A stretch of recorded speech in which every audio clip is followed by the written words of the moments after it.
99% of people are not willing to do what it takes to make their dreams come true.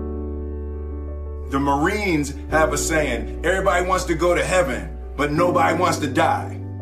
The center of bringing any dream into fruition is self-discipline. You know, something as simple as food and eating. It's not about your body as much as it is about your mind. It's getting command of your mind to be able to choose actions that are in your own best interest. Every day we are choosing that's not in our own best interest. So if the world is attacking you and the world wants to fight you and the world's trying to hold you down, so you're gonna kick yourself in the balls? So you're gonna stop yourself from getting what you dream. And I think the word discipline has kind of gotten a bad name. We think about it in terms of punishment.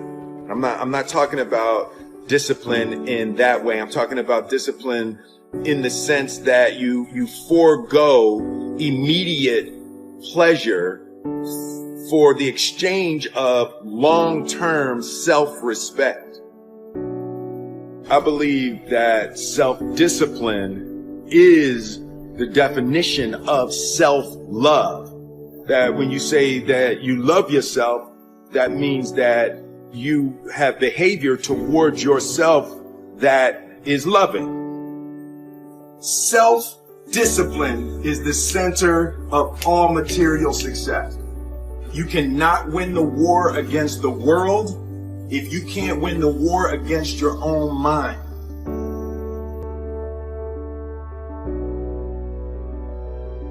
Self-love is when you say to yourself, oh man, look, I know you and that girl got a real connection. I know y'all vibe, but that's your girl's cousin. So I love you too much to let you do that. It's like you say to yourself, hey man, look, I know you want to eat that pizza and it'll be really good, you know, but I can't let you eat that, man, because if you eat that pizza, you're going to feel like shit, you know, and I love you too much to let you eat that. Self-love is, hey, look, I know you got a test on Monday, you know, and I know you really want to go out with your friends. It's Saturday night, you want to go out, but if you fail that test, you're not going to feel good about yourself. You know, I love you too much to let you go out tonight. Self-discipline is self-love. If you want to be happy, you have to love yourself, which means you have to discipline your behavior. The road to sustained happiness is through disciplining your behavior. We tend to base our self-esteem on what other people think. And that's not really self-esteem. Self-esteem is supposed to be how we feel about ourselves. And I was just saying how dangerous it is to allow other people to determine how you're going to feel about you. And it's kind of like looking into a broken mirror.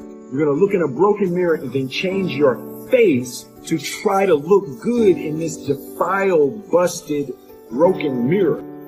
And it just, other people's opinions is a really way to determine how we feel about ourselves. It don't matter whose fault it is that something is broken if it's your responsibility to fix it. For example, it's not somebody's fault if their father was an abusive alcoholic, but it's for damn sure their responsibility to figure out how they're going to deal with those traumas and try to make a life out of it. It's not your fault if your partner cheated and ruined your marriage, but it is for damn sure your responsibility to figure out how to take that pain and how to overcome that and build a happy life for yourself. Fault and responsibility do not go together. It sucks, but they don't. When something is somebody's fault, we want them to suffer. We want them punished. We want them to pay. And we want it to be their responsibility to fix it. But That's not how it works, especially when it's your heart.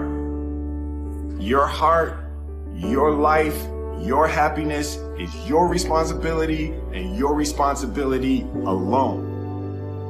As long as we're pointing the finger and stuck in whose fault something is, we're jammed and trapped into victim mode. When you're in victim mode, you are stuck in suffering. The road to power is in taking responsibility.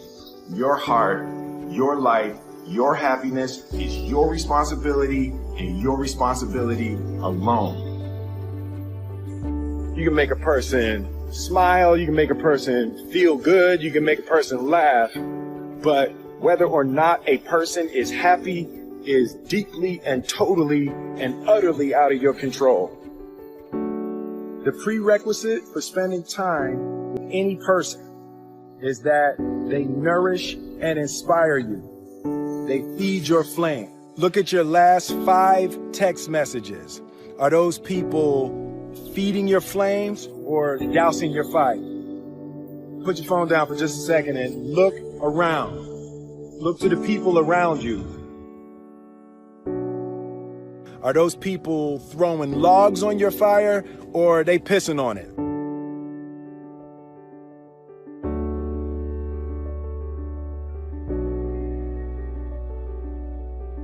I want my life, I want my work, my family, I want it to mean something. And it's like, if you are not making someone else's life better, then you're wasting your time. The separation of talent and skill is one of the greatest misunderstood concepts for people who are trying to excel, who have dreams, that want to do things. Talent you have naturally. Skill is only developed by hours and hours and hours of beating on your craft. You don't try to build a wall. You don't set out to build a wall. You don't say, I'm going to build the biggest, baddest, greatest wall that's ever been built. You don't start there. You say, I'm going to lay this brick as perfectly as a brick can be laid. There will not be one brick on the face of the earth that's going to be laid better than this brick that I'm going to lay in this next 10 minutes. And you do that every single day, and soon you have a wall. And I think psychologically, the advantage that gives me over a lot of people that I have been in competition with in different situations is it's difficult to take the first step when you look how big the task is.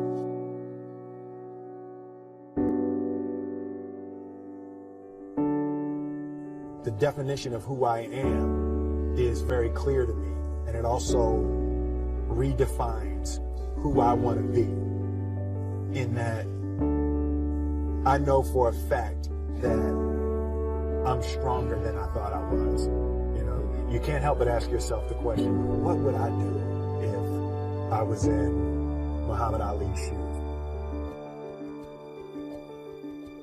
I'm motivated by fear. I hate being scared to do something. And I think what developed in my early days was the attitude that I started attacking things that I was scared of. Why were you scared in your bed the night before? What do you need that fear for? Just don't go. Why are you scared in your bed 16 hours before you jump? Why are you scared in the car? Why could you not enjoy breakfast? Fear of what? You're nowhere even near the airplane. Everything up to the stepping out, there's actually no reason to be scared. It only just ruins your day. You don't have to jump.